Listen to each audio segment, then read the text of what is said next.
Okay, I have the leads connected, and yeah, I'm still using the same jumper cables that I was using in the last video, the two blacks, but you can tell which one is which because they are a little bit different.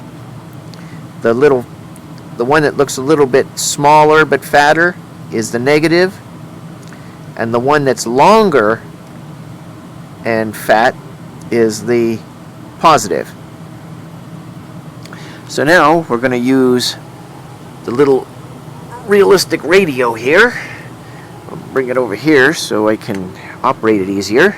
This is the radio that I've been using to test all these different speakers out. I know in the camera it looks pink, but it's more red. Well, kind of a reddish pink.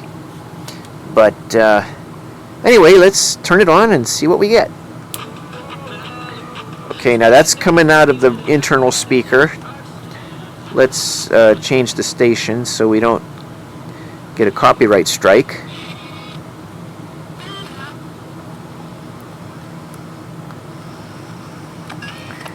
Let's see if I can find some talking so that way it's won't get a copyright identify. Still trying to find something here. Let's try AM because AM might be better. I'm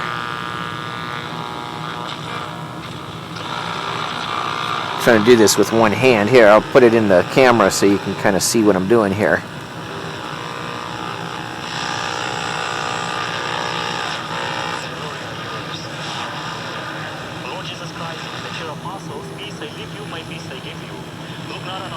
There we go.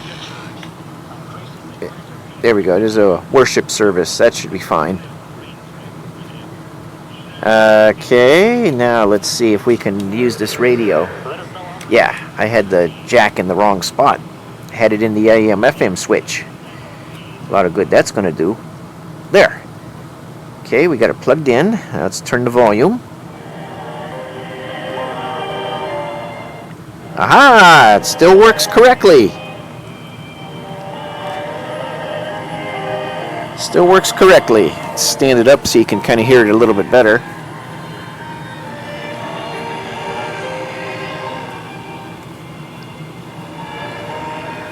Yeah, there we go.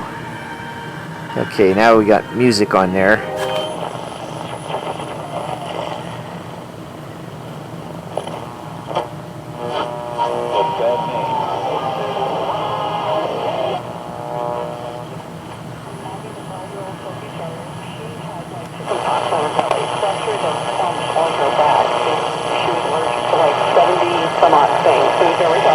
There.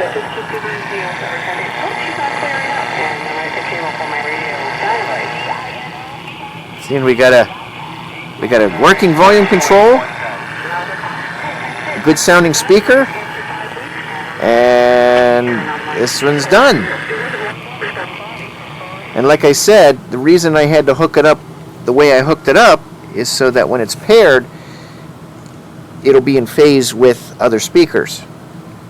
That way I can make sure I hook the red to the positive and the black to the negative, and over here that's not going to matter because that's going to stay as is. So there we are. We have another speaker complete. Now this speaker here that you're looking at right now, the driver per se, not the whole box, but the driver, this was actually from another enclosure that was referred to as a patio enclosure. Well, patio speaker. And the patio speaker enclosure was plastic, and there was a pair of them, and I bought them from eBay. I'd say probably a couple years ago. And the unfortunate thing was, when I bought them, this driver was working. The other driver, just like it, was not working.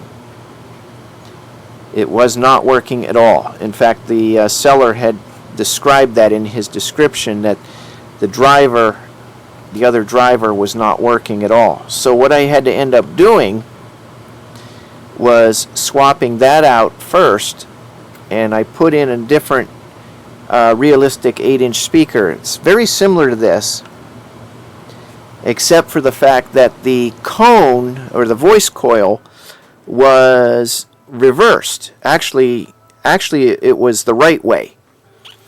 It was the right way. And I'm thinking the reason for the reversal is, I think this driver that came out of those 8-inch patio speaker enclosures, I'm thinking this was an import. Because normally the positive is on the right, but the positive on those was on the left. So what I had to end up doing for those is I had to reverse the internal wires, and that was a pain, because it was the wires were very short, and the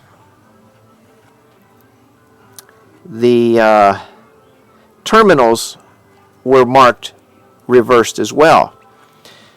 Now, a lot of you are probably saying, well, why didn't you just reverse it on the outside? I mean, what difference would it make? You know what? You're probably right. I was probably going through a lot of trouble for no reason. But I was trying to keep everything consistent. I was trying to keep the positive positive and the negative negative.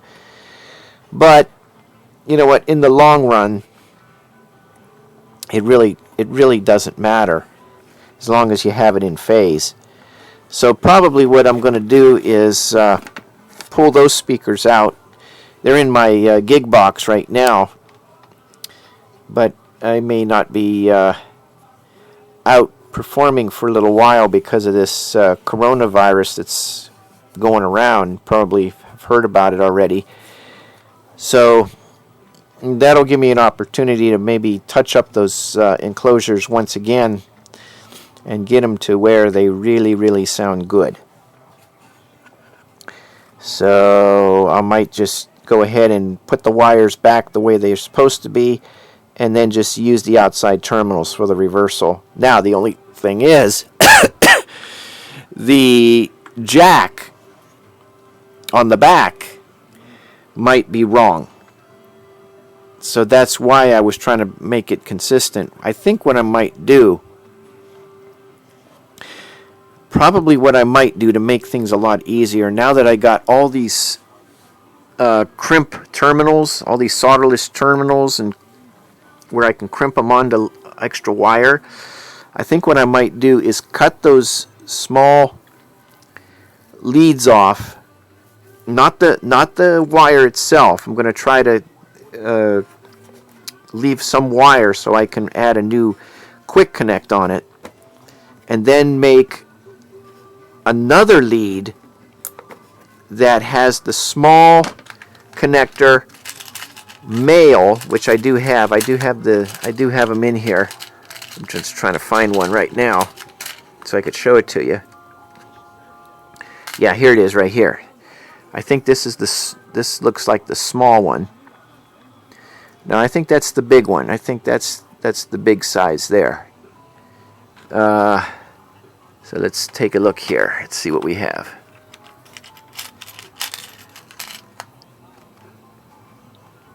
Yeah, that's the big size. There should be a little. Oh no, wait. That's a piggyback connector. That's a round connector. Let's see what we got over here. Oh, I bet this is it. Yeah. This is the little one, I think. Nope, this is the big one. This is the big male. That's the big male. So let's see. That's a big male. That's a big male too. Well, anyway, what they are small. In fact, well, wait a minute. I'm making this hard. Well, hold on a second. I could show you right there on those. Yeah, I wasn't thinking. I could show you right here. See how these are real small? See, what I'm thinking of doing on those patio enclosure speakers is cut it right here at the terminal, strip the wire, add a larger one on one end. Well, add the large quick connect here, and then make another lead, like a jumper or like an adapter.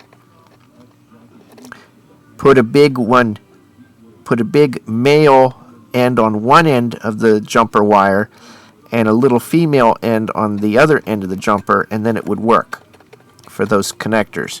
Those male small ones, those are hard to find because they're not as common as the bigger ones. Yeah, those are hard to find. But in any case, I'm going to try to fix that up so everything works right. So I thought I'd show you that, since I'm trying to get all these speakers situated here so that they're ready to use when I'm ready to use them, and I don't have to keep swapping out different speakers and drivers and that sort of thing, and they'll be ready to go. So as I said, probably what I'm going to do too is those two MGs. You could see I took the one MG out of that grill, and what I did was I put the screws back into the grill. This is the grill, and I put the mounting screws back in it so that I don't lose them, and maybe I could find a different type of speaker I can put on this grill. Or I might just try selling the grill as is, along with that other plastic enclosure that I have, and just keep the two vintage MG speakers. Because Parts Express, they have a new version of that fully assembled, and then that way I got two fresh white grills with the speakers attached.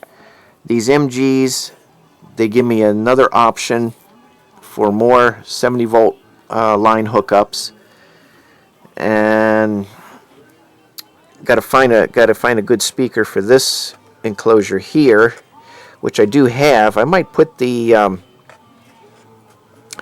I'm thinking what I'm going to do is put in the one of the 40-1271C speakers in here.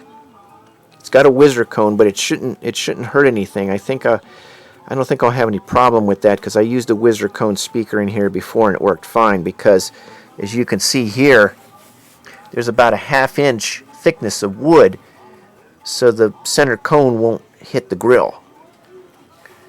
So I think that's going to work, and then that'll get rid of one box. Or what I could do is maybe I could put one of those MGs in that box until I find a case for it. Actually, what I might want to do too is, you noticed I put the qualms. Remember in the last video, I put the qualms in those two enclosures. See that one on the left? I just installed the qualm on that, and then the other qualm is in that other enclosure, which I haven't done anything with. But now I'm wondering if I should put the qualms in a more shallow enclosure, so I can use it as I can have volume controls on it. I'll have to see. But as you can see, I got a huge mess here I got to clean up again. But all this is coming to mind, and it's like, okay, I want to do it while I'm thinking of it, and then I run into a situation where I got stuff all over the floor, and then it's getting late, and I lose track of the time and everything. So anyway, that's another update of speaker upgrades, and we're going to continue with this series. So when I get to the three-way enclosure, I will definitely share that with you. Just for a real brief introduction to that. I want to show you in here some of the other speakers I have. Now this is the one I showed you before. This is the brown one, the brown enclosure, and it's got that one-of-a-kind Quam speaker that's got an anecho magnet on it. And I don't know if I showed you the front of that, but it is brown. I mean, it's a brown, or maybe almost like tan. But it works fine. There's nothing wrong with it. It's just discolored. That's all. It has nothing to do with the quality of the sound. Now, here's an introduction to what I'm going to be working with. Okay. This is the this is the Jensen. Let me just get that out of the way. Showed you those in the last video. Okay, now here's an introduction to what's going to be taking place. Okay. This is one of the three-way speakers here that I'm going to start working on soon. I hope to get to it soon. And what I want to do, see this woofer, it's a 12-inch and it's a Magnavox woofer, but it's a 4 ohm. And I don't want a 4 ohm in there. And plus, it's not as powerful as the other one. Which is in the other enclosure. And also this mid-range, I don't like that mid-range either.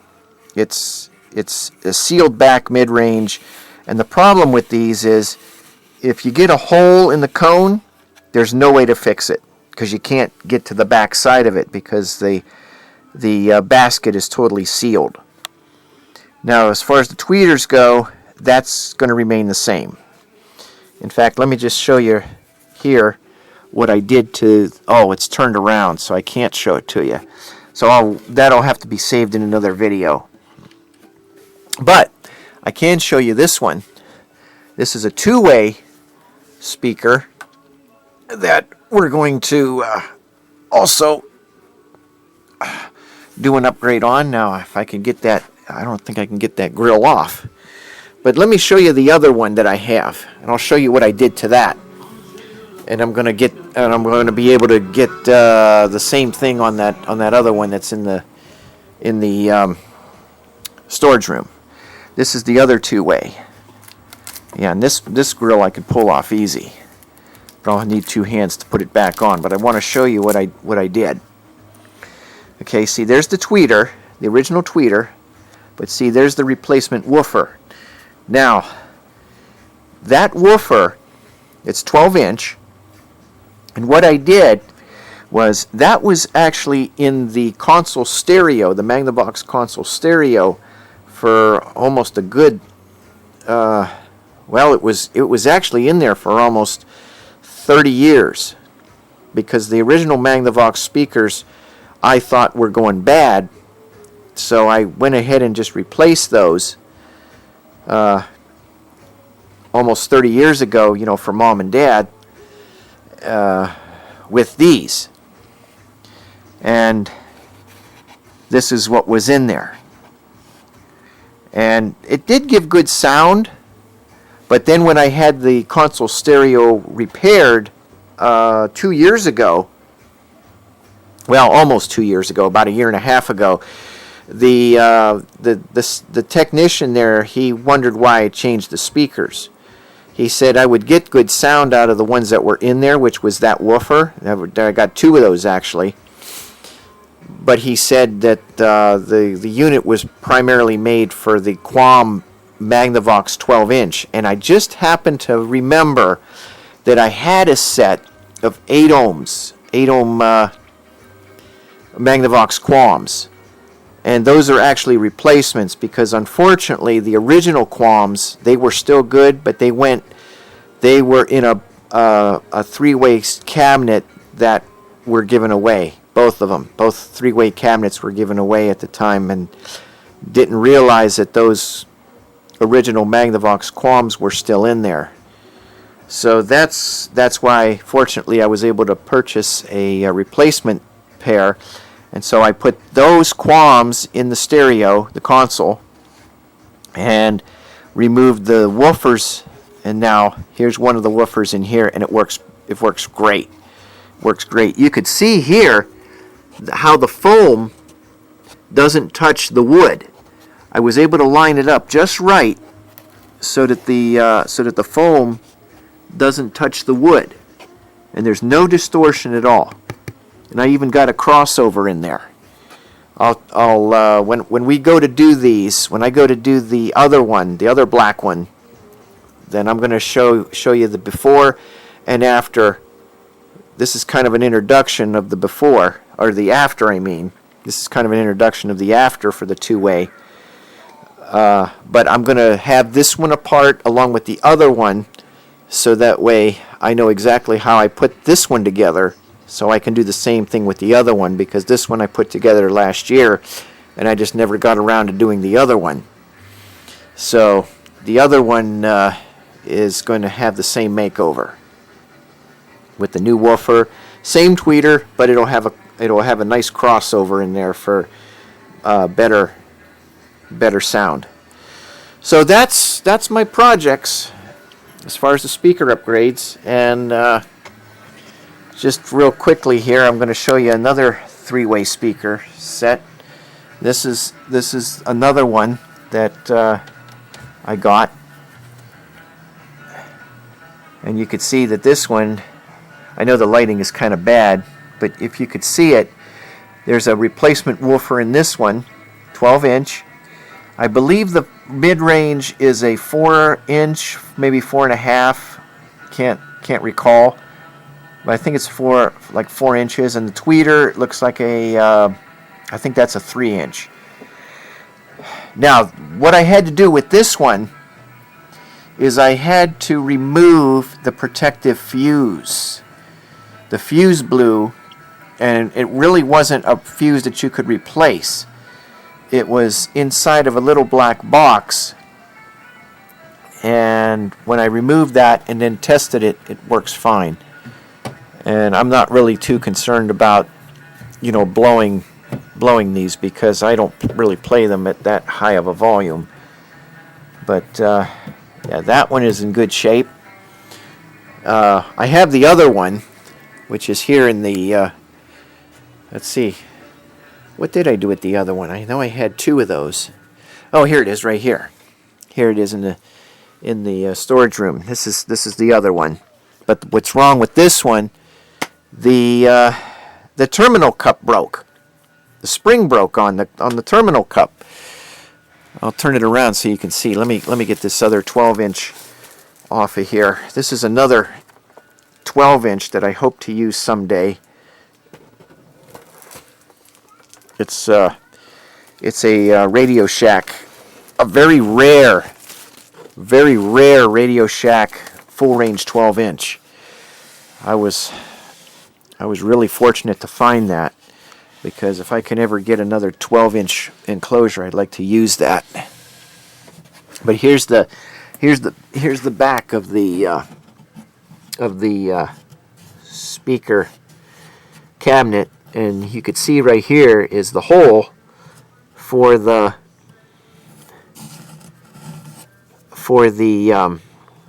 terminal cup. Well, like I said, the terminal cup, one of the springs broke on it. So I ordered several terminal cups, but they're the wrong type. They won't fit. So I yet have more coming that hopefully will fit, because I don't want to have to start cutting. Because if I try to start cutting the hole, I don't know what kind of damage I'm going to do, where it might not even be right. So that's why I don't even want to try cutting this, because I might mess it up, where I might split the wood. And I mean, I got a good hand saw that will cut, but it's a matter of cutting it correctly so that I don't ruin the shape or split the wood, and then it's really going to look bad. So I think this one has I don't know if is it this one that has the big chunk out of the wood? No, it's the other one. The other one's got a big chunk out of the wood on the side, but where it's at, you can't even see that. But that's the projects that I got going here as far as speaker upgrades and speaker rebuilding and restoring and refurbishing, whatever you want to call it. So there you are. And that one over there, that brown one there with the back facing, that one is ready. I just haven't hooked it up, but that one's ready to go. And that's what I'm going to use as a reference to rebuild the one that's got the grill coming off. And let me just show you real quick before we wrap this up. I want to show you real quickly what I intend to do. If I could pull this black one, we're going back to the black one, but I can't really pull. This grill's on tight. That's really tight, so I'm not even going to worry about it. But anyway, what I did, let me just describe it. What I did, and you'll see it when we go to do this one. I have some Velcro strips, and there's adhesive on one side of the Velcro strip, and what I did was I cut a little piece of Velcro strip and I put it down here on the bottom. And then what I did was make a little like pull tab just like this up here. See this little pull tab? That allows you to pull the grill off if you have to service the drivers. Because these grills here, they were nailed. Let me see if I could show you on this one. See if you could see the nails sticking out of the front here. Let's see, where's there a nail? Okay, here's one right here. See that little nail right there sticking out? Well, this grill was nailed in there. I don't know if you could see the, yeah, see the little hole right there? It's real small. The hole's real small. But I had to get a screwdriver and very carefully pry this off so that I could get to the drivers, because the backs, as you can see, they are sealed. There's no screws or nothing on the backs, so there's no way of getting inside through the back, so you have to do it from the front. So what I'm going to do is, like I say, I'm going to put a little pull tab on the bottom, because that way it's not as obvious as if it were on the top. So I'm going to put it on the bottom, and then this should stay on there pretty good once we get it all fixed up. So anyway, that is my update on what I'm going to be doing with these speakers. Because I want to start using them rather than just having them sit around. Because actually, let me show you again real quick here. This receiver right here is my 7.1 home theater system, but it's not working. It stopped working the other night, and what happens is you turn it on and there's no sound. Now, for a while, I would turn it on, there'd be no sound, and let it warm up, and then when I would turn it back off and then turn it on again, then the sound would pop in. So I'm thinking there's either a bad capacitor, or I certainly hope it's not a bad IC chip. So what I want to do is see about getting this one fixed. So in the meantime, I have this backup system, which is the same one it's identical to the one upstairs in the living room. That's the old STAV 3000 Optimus stereo from Radio Shack. And so this was my backup system for down here, and this one's working good so far. But I can only get 4 speakers on this one, whereas that one I can use 7. And that's why you can see one speaker there, one speaker there. Now that speaker's to another receiver. The same on this side. That's to another receiver, but then there's the one for the big receiver, and then also for the big receiver. So that's what's going on